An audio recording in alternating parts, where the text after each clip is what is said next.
This episode I'm joined by John Michael Greer, who is an American author and blogger. He currently blogs at echosophia.net, and his most recent books include The Occult Book, A Chronological Journey from Alchemy to Wicca, and The Retro Future, Looking to the Past to Remake the Future. Enjoy. Okay, we're recording. So the first question is the one kind of unique to this podcast, the Hermitix question. If you could place three thinkers, living or dead, in a room and listen in, which three would you pick? Oh my, that's a great question. Presuming they all magically could speak each other's language. Yeah. I would want. Friedrich Wilhelm Nietzsche would unquestionably be one of them, simply because he was one of the most fascinating men who's ever lived, and what a conversationalist. Let's see, who would I put along with him? I would want Iamblichus Calchas, the guy who transformed Neoplatonist philosophy into the basis for the magical traditions we still follow today. Absolutely whip-smart guy, totally different take on the world than Nietzsche. Listening to the two of them would be great. And then to mediate between the two of them and get them talking, Dion Fortune. Okay, so it's I want those three in a room. I want to be a fly on the wall. I want a tape recorder going the whole time. That would be an experience. I wonder who would come out sort of as the not the leader, but who would lead that conversation. That's a really good question, because we're talking about three people who had really strong egos, who had were really forthright about their opinions, and who all held their opinions in the teeth of an enormous amount of popular general disdain or disagreement. So assuming that you could keep, could just pass around a beer or something and get everyone relaxed enough that they didn't get into a fight, it would be a wild ride. Yeah. I think as well with Nietzsche, it would depend on which era of Nietzsche. If it's late Nietzsche, he might be a bit worried as to why he's even been put in there in the first place, I think. Yeah. Well, if he's late Nietzsche on the edge of nervous breakdown, it could get really colorful. Yeah. But I'm hoping Nietzsche right around the time of also Sprach Zarathustra. Okay. That's what I would want him when he was at his peak as a writer. Peak Nietzsche, yes. Okay. So in doing the research for this interview, I sort of was trying to find a starting point, and so it's actually coincidental that almost one of the starting points of your now old blog, Arch Druid Report, is an article called Real Druids, which actually in itself is sort of a starting point, because you talk about if we could go back to when Druidism was rife. No, wrong word. And you're saying that Druidism is sort of the path we should have taken. I wondered, that would be the path away from industrialization. I wondered if you could expand on that. Well, basically, I mean, you always look back in history and look at the roads we didn't take, and there were a number of points along the way where we could have gone down a different way, where we could have made use of the discoveries of science in a way that wasn't so obviously destructive to the natural world. And the Druid revival of the 18th century, part of what that was doing was showing one of those directions. And we didn't take it. You could make much more money turning the Midlands into one vast cinder field, and so that's what they did. But it's easy to be smart in retrospect, but a lot of people did notice, even back in the 18th century, just how destructive the industrial system was being, how destructive it was to nature, but also to human beings. I mean, when you think of the millions of people who basically ended up driven off the land by the Enclosure Acts, forced to work at starvation wages for 12 and 16-hour days in nightmare factories until they died, and that was the only life available to them, unless they could scrape up the money to emigrate, to leave for North America or Australia or someplace. there were plenty of better futures or better pasts at this point that we could have had, and unfortunately we didn't, and now we're kind of paying the price for that. Yeah. It's interesting actually when John Zerzan was the interview prior to this, and he talks about how the past maybe 6,000 to 9,000 years is, that's a blip against the 2 million of hunter-gatherer society. But I think perhaps there's an argument there for, is there an in between? I mean, where does I hope Druidism is a correct phrasing. Some people call it Druidism, some people call it Druidry. As with almost everything having to do with Druids, we don't have an orthodoxy. We're allergic to orthodoxies, so people use different terms. But with regard to a middle ground, though, I think one of the things that we think we know and we don't is that there were 2 million years of just hunter-gatherer cultures before the first civilizations emerged after the Ice Age. We don't actually know that. All we know is that our first records, our first traces of things, first written records date from about 5,000 years ago. The first cities that archaeologists have discovered and paid any attention to date from about 8,000 to 9,000 years ago. Right about the time that the chaos at the end of the last Ice Age was finally mellowing out. There's actually been, for many, many years, some evidence that there were fairly, complex human societies during the Ice Age. We don't see a lot of them these days because all of what was the good, temperate agricultural land in those days is now under anything up to 300 feet of water because, of course, the oceans rose when all the glaciers melted. So, I understand what Zerzan is saying, but we don't actually know what was going on over that 2 million year period. And jumping to a conclusion on the basis that our only alternative is a hunter-gatherer society, because that's what everyone was doing back then, we don't know that. And we need to be a little more cautious about that.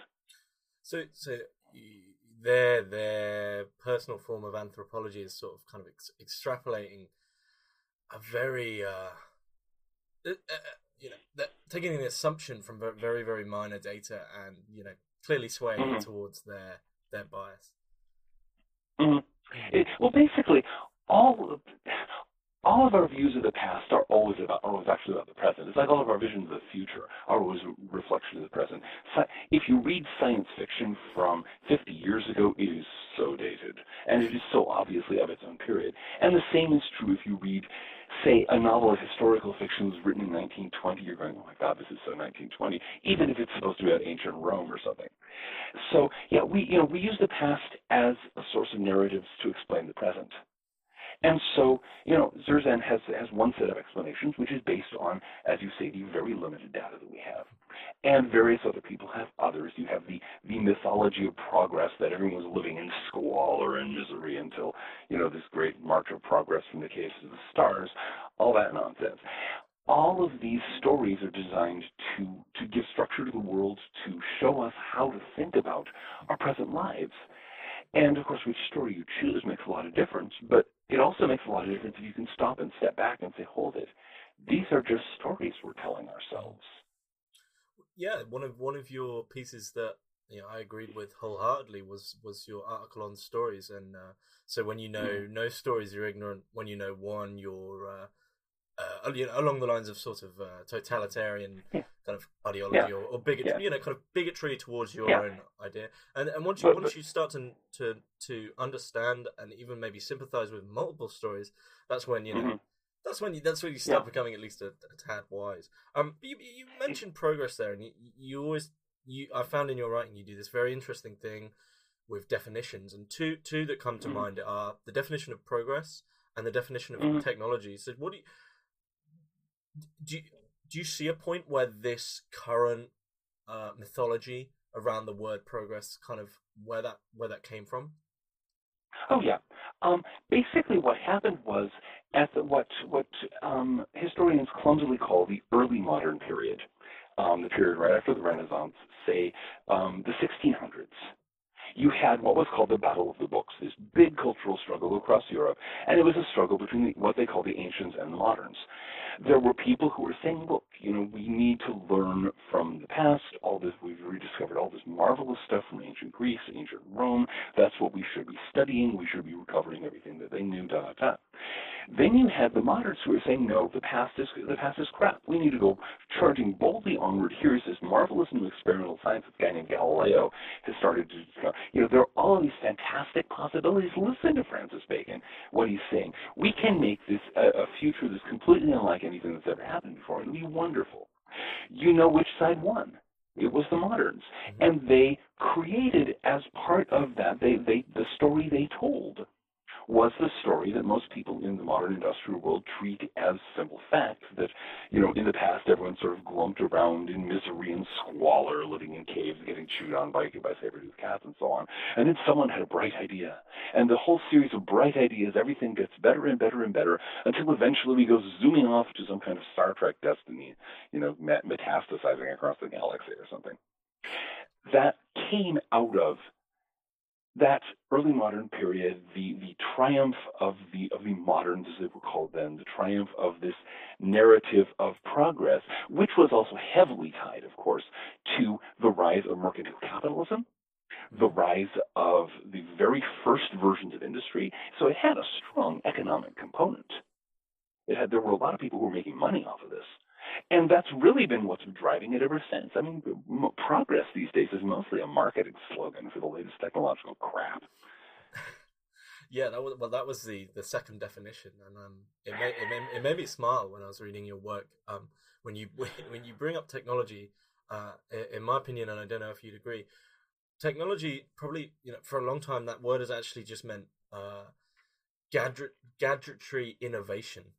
And then you bring this to the fore by kind of saying, well, a slide rule is technology, and then a slide rule is technology. Yeah. A stone hand axe is technology. Technology is anything you use that's not part of your body to accomplish something. Okay, you pick up a club. Okay, that's technology. But we've got this delusion that anything that's newer must be better. Anything that's more complex must be better. And in fact, if you actually pay attention, you'll notice that many of the latest hot, innovative, cutting-edge new technologies don't work as well as the lower-tech things they replace. Oh, yeah. There's a big thing, I think it was a few years ago now, where Gillette advertised their new 5-blade razor. And I know, every year they get another blade, don't they? And all the comments, though, were people saying, well, I've had my, my double edge or my, what are they called, cutthroat razor. I've had them since, probably a hand-me-down. It's like you can't improve. There's a point with many things where you just simply you can't improve them. Yeah, the United States military is the poster child for this. For some reason, the folks in the Pentagon have this fetish for the latest cutting edge stuff. And what has happened is that we've turned out one brand new innovative military technology after another that doesn't work. We've got this brand new aircraft carrier, the USS Gerald Ford. It has these really innovative catapults to launch aircraft. They don't work. They can't make. They're throwing vast amounts of money down a variety of rat holes trying to make these things work. If they put in a simple, ordinary steam catapult of the kind that's been being used since the 1930s, they have planes popping off them like anything. But guess what? A few years ago, the entire Department of Defense brought in this brand new digital high-tech camouflage for their uniforms, okay? And then they scrapped it after a few years because it stood out like a sore thumb against every single environment on Earth. Oh. Yeah. And I could go on. Innovation does not necessarily equal improvement. Once you've figured out what works, further steps are likely to work less well, and then you end up with the Gillette razor with 37 blades, which you can't even fit on your face. Yeah, just an entire face mask of razors. Yeah, face mask razor. You just got to put it on and wiggle it up and down. Yeah. It wouldn't surprise me. It really wouldn't. I would not be surprised for 1 minute. Is this whole progress technology dynamic sort of just a quick anecdote. My neighbor got a dishwasher, and I was perhaps quite curmudgeonly I was saying, but you still have to like half wash the dishes before they go in, otherwise it gets all clogged. So really it's like a 75% clean plate washer. You know, it's like it's the most amazingly marketed thing. It's basically useless. But is this a massive sunk cost? You know, for like from the Enlightenment onwards, it's just been like sunk cost. Exactly, and the usual sunk cost fallacy. What sensibly enough was called not too many years ago the Concord fallacy. We've thrown all this money down this rat hole. We can't stop now, even though it doesn't pay for itself. Even though, there are all these good reasons not to use it, even though it's a complete flop, we've got to keep on doing it. The same logic that kept the U.S. fighting in Vietnam for so many years and still has us in the Middle East. Yes, we can't let ourselves fail, even though it just means we're going to throw more money down that rat hole before we fail. So this is sort of a culture where limit and horizon are never acknowledged. Oh yeah. Yeah, I mean, I don't know how you feel about that. If there's anything you could add. Oh no, absolutely. I was once invited to go to this event on nature spirituality. This beautiful resort up in the San Juan Islands of Washington State. There we were, and I'm there as kind of a token druid, and we sit around. There's this big thing where everyone's supposed to spend like 7 minutes talking about some really important spiritual lesson that they draw from nature. Okay, and people are vaporing about this, and they're blathering about that, and they're talking about the other thing, and my turn comes. I get the talking stick, and I proceed to say, well, the lesson I see from nature is that the reality and goodness of limits. And the temperature in the room dropped basically 30 degrees on the spot. It was watching everybody bristle. And now, mind you, most of these people had driven there, these nature spirituality types, they'd driven there all by themselves in big SUVs. And they in terms of nature, they had no contact with it other than, watching programs on the TV or something. I was spending my time going out and, walking on the beach and things like that. I'm a druid. I spend my time in nature. But yeah, talking about limits. People are terrified of that, and wrongly so. Mm-hmm. I mean, right now, I'm sitting on a chair, okay? That chair is limiting the capacity of my butt from bouncing off the floor, and I'm glad of that. I mean, I can stand up because my bones have limits. My skin has limits. We exist. Limits are good. Limits are what make it possible for us to do anything at all. And this terror of limits, I think, is one of the reasons that so many people just sit around spinning their wheels doing nothing. They won't accept limits, and so they never get anything done. If I kind of almost gratuitously expand your metaphor of the chair as limit, go ahead. Go ahead. I can take that as the chair there is sort of is the natural world. So, is there an implication there that certain things like the space race and AI, even though I know you're highly critical of these coming about, that if they could or will, that would be a bad break of something we shouldn't have done. Mm-hmm. Yeah, the thing is, there have been technologies that have succeeded, quote unquote, that unquestionably were really, really bad ideas. Nuclear power is a great example. But yeah, there are things that we could do that would further damage our relationship with the natural world, that would further damage our ability to function as human beings. The whole AI business. Partly that's, if I may be blunt, that's class prejudice. Have you noticed that none of the AI applications are going to make throw people out of work who work as bankers and stockbrokers and executives, even though it's really easy to do their jobs with AIs? No, they want to put truck drivers out of work. It's part of a general bigotry that's very pervasive in modern industrial society against working class people. And classism just runs all through, and nobody will talk about it because the yobs, the working class people with too few teeth who live in flyover states or things like that, they're the one group it's totally okay to hate in most of the modern industrial societies. But yeah, the thing is, all of these things, it's based on an attempt to take fairy tales and make them real rather than learning from them. You get something like Rumpelstiltskin. We all remember the story of Rumpelstiltskin who spun straw into gold.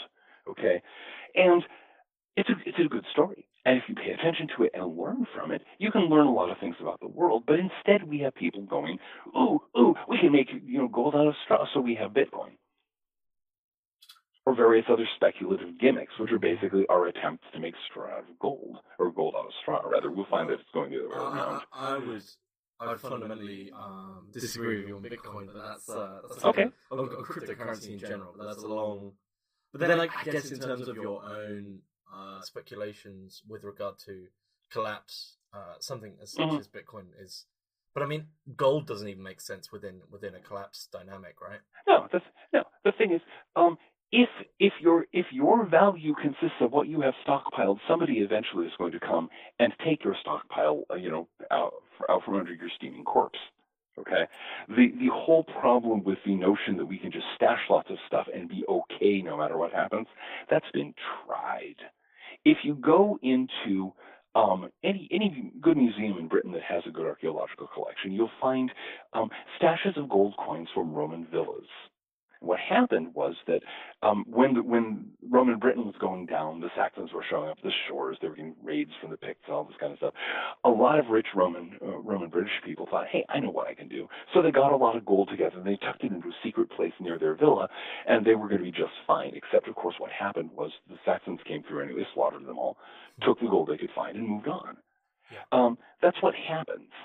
If you want to preserve value in an environment of social decline, you need to learn skills. Because if you can do something for other people that they value, they're going to keep you alive. In the pirate societies of the Caribbean, probably the most lawless human societies that have ever existed, if you were a physician, if you were a shipwright, if you were any of a dozen other specialties that they needed, like a gunsmith or so on, nobody would harm you. They knew they needed you. So, the drunken pirates would go, "Hey, hi there, hire me, mateys," and just they hand you a beer, and then go off and murder someone else because they were in a mood to just cut someone's throat. So this is the basic thing. If you in an environment of decline, if you want to preserve wealth, learn skills, and develop connections with your neighbors, that's what gets you through in one piece. Okay, that's very concise. And I just want to take a step back before we kind of get into the collapse stuff, which I'd like to mix in with the occult stuff, because I actually think there's a kind of sure. But with regards to limit and progress and technology, there's a question I've actually been dying to ask you. And are you aware of these kind of very niche, small philosophical camp of accelerationism? The only thing that brings to mind is a detail out of a Roger Zelazny science fiction novel. So no, I'm not. Tell me about accelerationism. So, I'll try to keep this concise, but the general premise is if we take for granted that capitalism in its current form is not really what many parties wanted. So, for instance, libertarianism's wanted a different form of they wanted laissez-faire, free trade.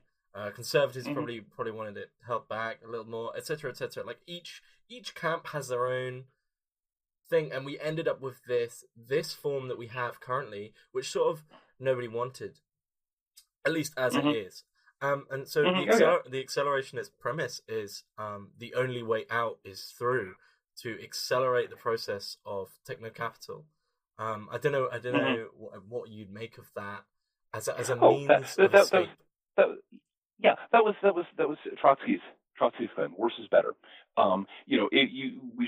Trotsky's idea was that the Marxists should do their best to accelerate all the worst features of capitalism so that the revolution would come sooner. Didn't work too well, but it was an interesting speculation. There is, I think, a mistaken idea here that individuals make history happen. And I would argue that is indeed a mistake, that it involves perhaps an overdeveloped sense of entitlement or something like it.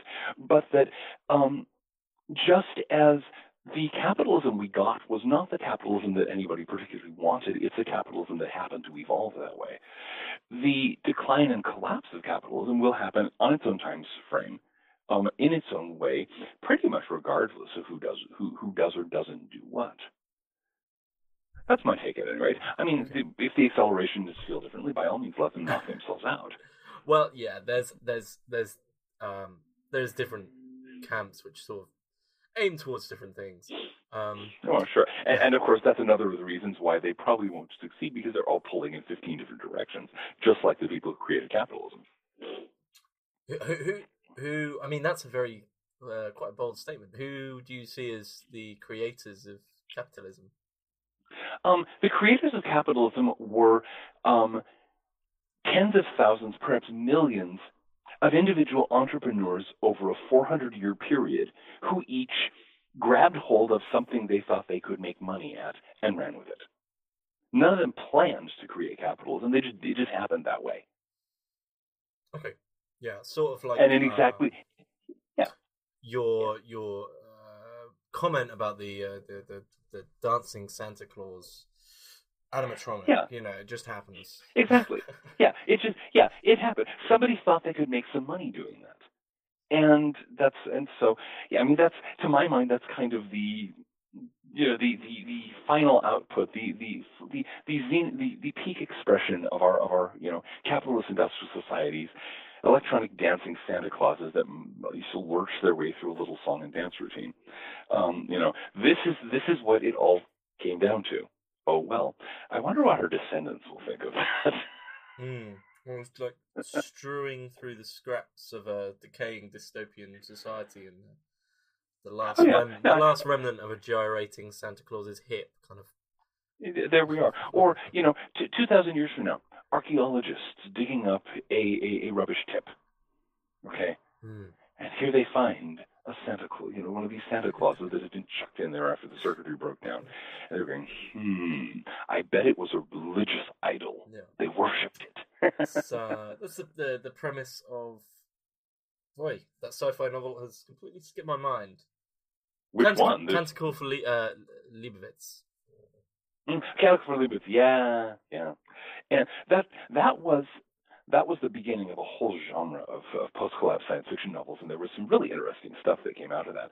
I actually wrote one a few years back, which is still in print, called Star's Reach, which is set in late 25th century America, as it's called then, Dark Age North America, basically. Okay. You have a very clear critique of what's known as collapse culture, which I think concisely can be said that people take the word collapse as a singular, like, instantaneous event, and you make it very, very clear in many, many books of yours that collapse is a process. Is there any other critiques of the culture that you have? In terms of how it's presented. Yeah, basically the thing to watch with collapse culture is that the idea of instant collapse is an excuse. It's an opportunity for moralizing. It's an opportunity for wish fulfillment fantasies. It's an opportunity for wallowing in ersatz guilt. It's basically been turned into a resource for emotional displays. And one of the ways you can see that is the way that people keep recycling the same predictions over and over again, even when they've failed over and over and over and over. So you get these, some of these people have been doing this every year. This is going to be the year the stock market collapses. This is going to be the year we run out of oil, da-da-da-da. And that 12 months from now, they're going to say exactly the same things. Because they're not actually talking about the future. Again, I mentioned, our talk about the future is partly about the present. In this case, it's wholly about the present. It's an excuse for emotional expression. And that's fine, but it'd be nice if it was treated as such and not treated as having anything to do with the future. One of the things that I have had the amusing fortune to do repeatedly over the last dozen years or so since I started this project, is make predictions, and then I go back to them a year later and point out, okay, I missed that, and that, but I got all these other things right. And so one of the things that collapse culture consistently pretends that history doesn't matter and that there's nothing to learn from it. And that's why it keeps on making bad predictions, because if you don't check your predictions against what happens and correct your errors, you're just going to be wrong. Yeah, I mean, the morality of collapse culture. Actually, now you point it out, is sort of the inverse of unalloyed progress. Because if you've got an imminent collapse coming up, well, then nothing matters. Because everything's going to break. If everything's progressing constantly, nothing matters because everything's great. So the in between is the difficult point with regard to self. Well, yeah, because you're quite right. Because essentially, collapse culture takes the emotional tone and the moral claims of progress. Nothing matters because it's all taken care of one way or the other, and uses that to hide from the very awkward reality that, well, maybe it isn't all taken care of. Maybe it does matter. Maybe how we live our lives actually makes a difference. And of course, that's loaded. I promise you can get people in a quite a state of tizzy by pointing out, well, how are you living your life? Yeah. You mentioned I can't remember the family's name, but they lived a Victorian lifestyle and kept to themselves mostly, and the whole town gets aggressive. Yeah, well, fortunately not the whole town, but they were constantly being harassed by people who were horribly offended by the fact that this particular family likes to live a Victorian lifestyle. They dress in Victorian clothes, they ride penny farthing bicycles.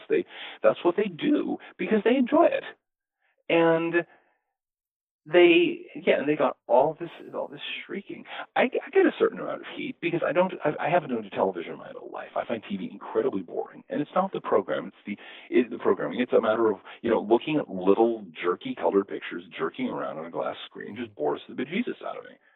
So I don't have a television. When this comes out, a certain number of people get acutely uncomfortable. And they start going, well, you've got to have a television. You've got to watch this stupid show or that boring show. I'm obviously putting words in their mouths there, but no, people get really uneasy when you don't conform. You don't conform to the orthodoxy of progress. You're not doing what you're told, and that's just really, really uncomfortable for a lot of people to deal with. Yeah, I found your you mentioned your personal opinion of TV as an activity a couple of times. I mean, maybe just very briefly. So how do you feel about things such as films? Is it more the apathetic kind of binge watching, or is there? Well, partly, I'm just not greatly into visual media. My wife and I will very occasionally watch a DVD. But that might happen 3 times a year. I just don't. We're just not much into visual media. If I want to learn something, I pick up a book. I can get more out of that faster and have a more pleasant time. But I have kind of quiet notions of what interesting evening is like. Here I am sitting on the couch with a good book and a glass of whiskey. I'm set. But I am not by saying, I'm not much into visual media. I'm not saying visual media is bad.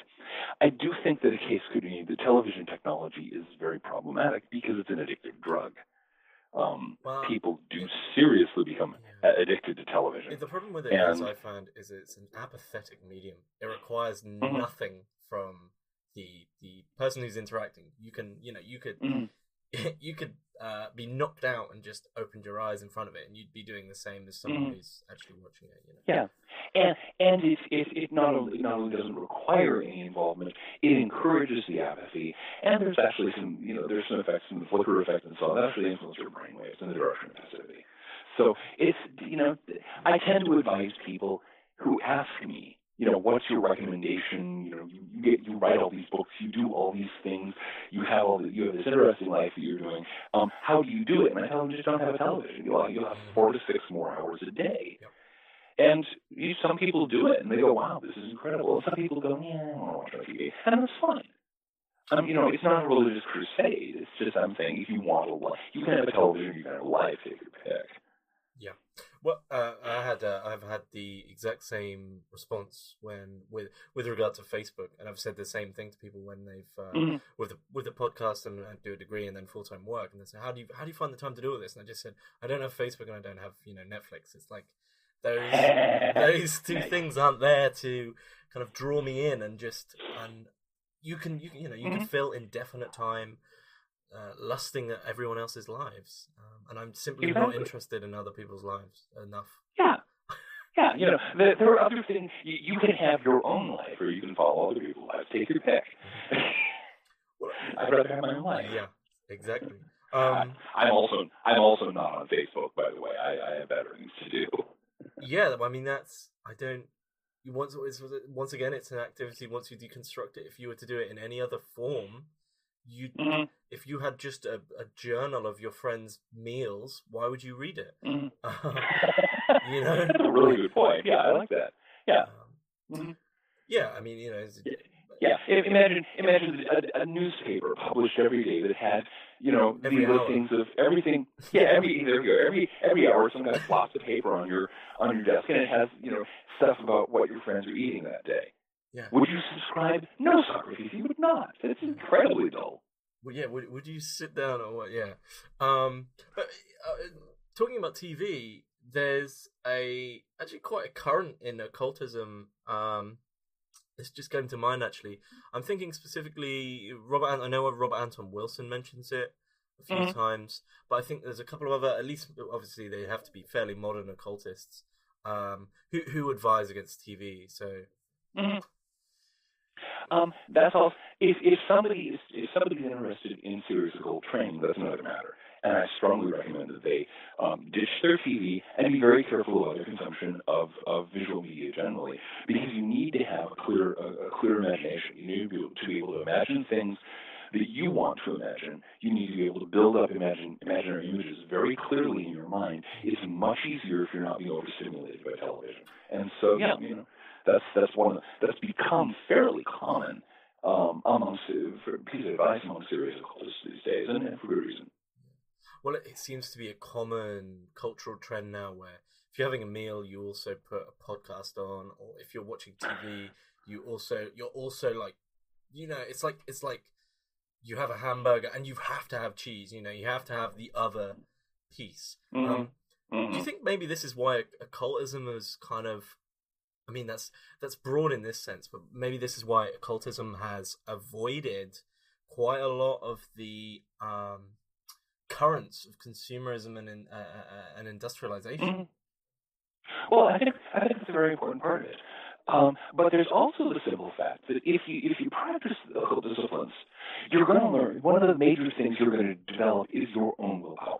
You're going to develop the power to make your own decisions, to assess your own life and say, I want to do this, I don't want to do that. You don't drift. You don't just sort of get batted about by your surroundings, by other people, by the media. Occult training will cure you of that quite promptly. And that's one. And of course, when somebody's choosing their own life and they're thinking about what they're doing and they're saying, okay, how am I going to spend the next 6 hours? The idea of looking at messages of what all your friends had for lunch is not going to be high on that list. And more generally, a lot of consumer goods, they're sold to people who don't think. Because, I mean, if you actually took a moment to think about the dancing Santa Claus and said, okay, I'm going to spend X number of pounds for this object, and what am I getting back for it? If you actually walk through that, you're not going to buy the thing. You're going to go put the money into something you're actually going to enjoy. It sells to the people who have been conditioned to go, ooh, want, buy, clunk. There's the mechanical response, which people fall into very easily. One thing to keep in mind: human beings are not that smart. Human beings are social primates. We are not, these glorious, powerful beings destroying the universe. We're a bunch of balding monkeys. Okay, and we're not as smart as we think we are, and so it's very easy for us to get caught up into doing really stupid things like buying animatronic Santa Clauses. If you stop and learn to think, you can avoid some of those things, and so occultists very often do, and very often you get the people who are actually looking at the animatronic Santa Claus and going, why? Now, various of them come from they may have various reasons, but you're going to find some occultists in that who are just going, why? No, I'm going to spend this $12 on something else. Or I'm not going to spend it. I'm going to save it in the savings account, use it later, or what have you. I know your recommended form of meditation for sort of first time or beginner people who are beginning within the occult is a form of I guess you'd call it focus meditation, where you focus on a single thought and follow that through. Mm-hmm. So is that the first iteration of that is to focus on the dancing Santa Claus? Well, you could certainly do that. Yeah, the method is called Discursive Meditation, and it's kind of the opposite of the sort of meditation that's been very popularized as far as Asian meditations. We hear a lot about various kinds of meditations that are designed to shut up the mind, to stop you from thinking. Now, that has its place now and again, but my immediate thought has always been we need people to think more, not to think. Hello? Yeah, definitely. Okay, you're still here. Good. Yeah. The thing just beeped at me. But we need people to think more rather than to think less. And that's really interesting. It's doing the beep thing pretty consistently. Maybe it's that think more rather than think less. Okay, it wasn't that. And so discursive meditation, you're basically entering into a meditative state. You're using rhythmic breathings, relaxing your body, all this kind of stuff, bringing up a concept or a symbol or an image, something you want to think about, and just taking it apart in your mind and turning it over and thinking about it, all while maintaining that meditative focus. It's a very powerful tool. A lot of people who have difficulty with like mantra meditation, what have you, find it much easier. And it also has the side effect that you end up much better at thinking clearly. So you can look at the animatronic dancing Santa Claus, whether in meditation or otherwise, and go, why would anyone want that? It's going to sit. It's going to sit on the counter and lurch about until the battery runs out or until something breaks, which will probably happen sooner. And then what? Then it goes into a landfill to be discovered 2,000 years from now by some archaeologist. Yeah, I mean, there was, you mentioned the contemporary mindfulness meditation is sort of tainted by the West. There seems to be, I mean, perhaps I might get the era wrong here, but with just after the 60s and then into the early 70s, there was sort of this rebirth of spiritual culture with a Western price tag. So there was like transcendental meditation, and then I think I'm right in thinking, which is I'm right in thinking transcendental meditation is just mantra meditation. That's correct. With a big price tag. With a big price tag, yeah. Yeah, and a lot of celebrity support, Yeah. And then you had several other things go the same way. And now mindfulness meditation is the standard thing. In all of these cases, these very heavily marketed systems have one thing in common. They've had all the spiritual content stripped out of them. Mindfulness meditation, as it's practiced by Vipassana monks in, say, Thailand or what have you, is very potent stuff, but it's done in the context of a whole series of other spiritual disciplines that sort of frame it and direct it and make sure it doesn't run off the rails. What's being sold to Westerners these days has been stripped of all that. It's just this bare technique, which mostly functions as a non-chemical tranquilizer to keep people calm while they go about their nice corporate jobs. Fortune 500 corporations are paying for their employees to do mindfulness meditation. They're not doing that because they love you. I mean, I spoke to this author, John Cussins, who says he jokes with his Marxist friends because they talk about, capitalists will commodify air. Well, I think perhaps it's a step worse that they've commodified sitting and being silent. They've managed to commodify that. They managed to commodify They managed to commodify the process of just sitting there. Yeah. As soon as you wake up, they charge you for being a being. Wow. Exactly. Yeah. No. I have my disagreements with some aspects of Marxist thought, but the Marxist analysis of capitalism is pretty spot on. Mm-hmm. Where do you split with Marx then? Basically, I've always been very impressed by a comment that was quite commonly heard in Russia after the collapse of the Soviet Union, which is everything Marx said about communism was wrong, but everything he said about capitalism was right.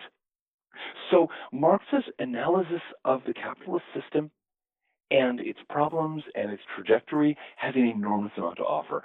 When Marxist theory starts talking about the revolution and how we're going to all eat strawberries and cream afterwards, and the socialism giving way to communism, the withering away of the state, that's nonsense. It doesn't work that way. Never has, never will. So ditch the warmed over apocalyptic fantasies, which are borrowed basically from Christian heresies, and get back to the effective analysis of a dysfunctional capitalist system. I have no problem with Marxism, but it's that utopian streak that you get in the Marxist looking for keep a steel helmet ready, boys. The revolution will come every day. Or any day, and that happens every day. And so would you sort of argue there that revolution is not a nice word to put next to anything spiritual, but would you argue that the important revolution is and this could be quoted and put on a picture of a sunset, but would you argue that the important revolution is the one that you are undertaking spiritually? You have to free your mind, or you don't free anything else. Okay, that's you have to start by freeing your mind. One of the reasons that Marxist revolutions always simply end up repeating the same dreary consequence of establishing a regime worse than the one they replaced is precisely that the Marxist notion is that if you just change the way that the means of production are controlled and owned, then everyone will suddenly start acting like angels. Doesn't work. You have to actually and you have to change yourself before you can change the world. And as you change yourself, the world will change around you. But it's not a form, because you're saying the word self there, and it's not a form of self which is actually, it's not a form of self that you hear of much anymore, because there's a big thing about identity at the moment. And but that's so different to the self that you're speaking of there, isn't it? No, when identity is what people use to hide from themselves. When you say, I belong to this ethnic group, I belong to this gender, I am this, I am that. Sartre, the existentialist philosopher, used to talk about that all the time. He was actually talking about it in terms of Nazism, and pointed out that the great thing that the Nazi Party offered Germans was the opportunity to be something the way a rock is a rock. And it was a lie. But it was having this ersatz identity, having this thing that you can use so you don't have to pay attention to who you actually are. It's very, very popular. So we see that right now going on across the board in the political spectrum. You see it on the right, you see it on the left. You see, the various racial activists from the white community. You see it from the men's rights activists. I'm a man. You have this nice little box into which you stuff yourself. You have exactly the same thing going on the opposite sides, where you have the various ethnic groups. They're building identity around this and around that, or the gender identity, the class identity, the transgender identity. All of these things as ways to hide from what we actually, what each of us actually is, alone, nameless, without these simple social categories in which we can hide. What are you? Mm-hmm. That's a question mystics have been asking for a very long time, and it makes a powerful thing just to sit, doing the discursive meditation. Get past the name, get past the label, get past the various identity markers. What are you? That's when things get interesting. If you go right back in I was recently rereading Manly P. Hall's Secret Teachings of All Ages. If you go right back to, luckily he actually extrapolates on Pythagoras more than any academic wants to. I noticed they really shy away from Pythagoras' mysticism. Oh yeah. But Pythagoras mentions that once you sort of realize something about yourself or about the way things are, the single worst, it's part of his 8, and I can't remember what they are, but once you realize this thing, the single worst thing you can do is then retreat back. So if you realize B, the worst thing you can do is, retreat back to A. And I think it almost seems at the moment, and that's sort of the allegory of Plato's cave as well. But it also Very almost much so. seems at the moment that a lot of society, I mean, what Nietzsche called the herd, Heidegger called the they, blah blah. There's a huge history of this. Yeah. But it seems at the moment that people almost know they're in the cave. They know at least of the outside of the cave, but they just don't want to even try. Like it's like they've there's a tiny bit of sunlight coming through. They've realised these might be puppets, but it's a bloody good puppet show, so I might stay here. Yeah, exactly. And there's a huge amount of that. Watch the way that politics has degenerated into this bizarre scream fest where everyone's shrieking irrelevant comments at each other, and nothing is happening. Whether it's the federal budget on this side of the pond or the whole Brexit fandango over on your side of the pond, just all of this posturing and yelling and shrieking and fist pounding. And it's all a distraction. It's all, I'm going to get myself really bent out of shape about this so I don't have to notice what's actually going on. And I think one of the things that's actually going on is that it's really beginning to sink in a lot of people that the whole mythology of progress that we talked about isn't working, that we're not going to the stars, that we're not heading off to some glorious future, that industrial society has peaked and will decline in due time.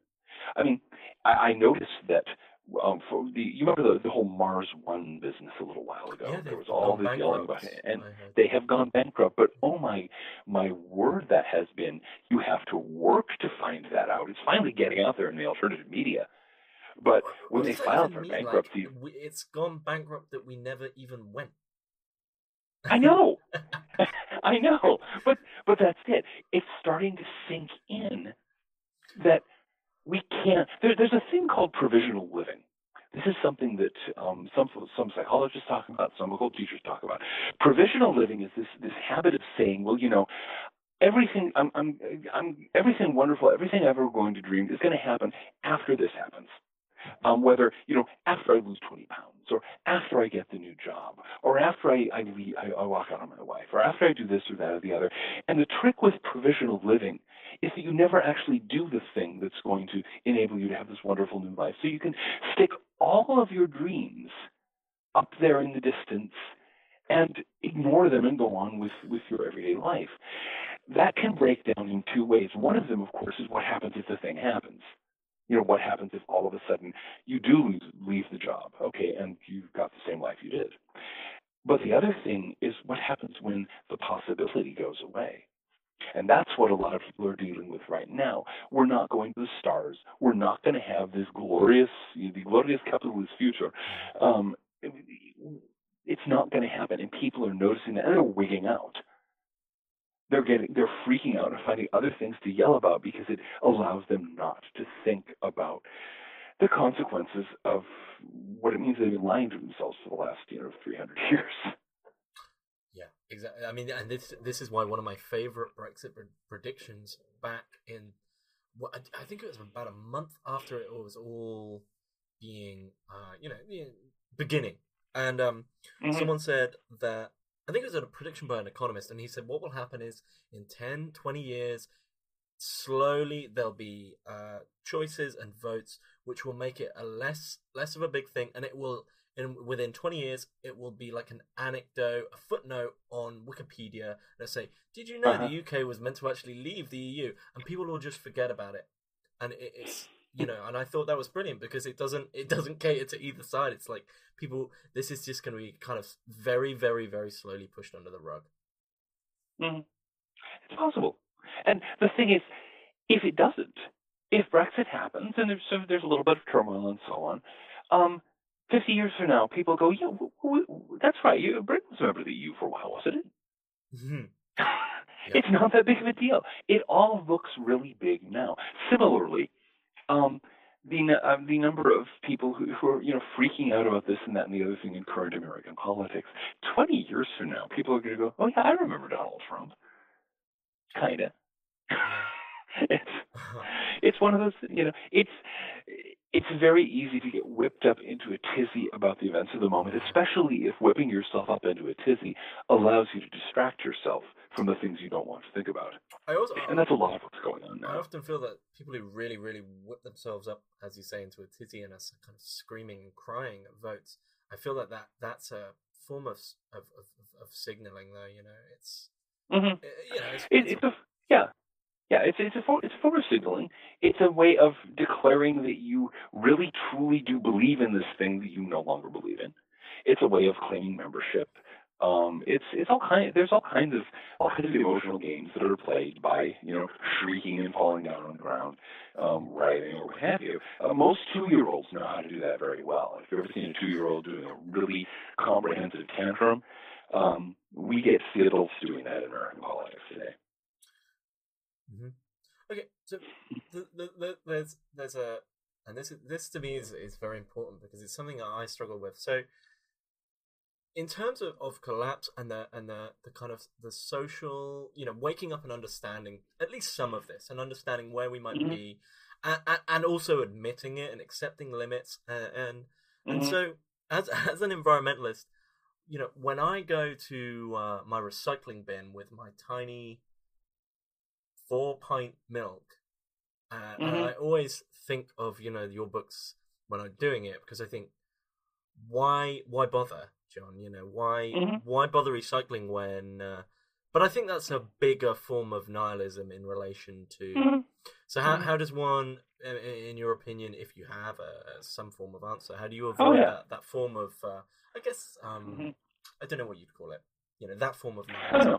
No, the form of nihilism that says it doesn't matter, nothing I do can have any effect. First of all, you have to remember that message is being pushed at you by industrial society in a very big way, night and day, by all the media that they have. The idea is that if you dissent, if you don't conform, you can't possibly have an effect.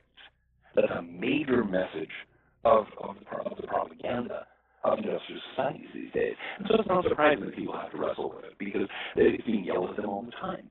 But the first thing to keep in mind is that every significant social change started with smaller people doing something differently. Every single one.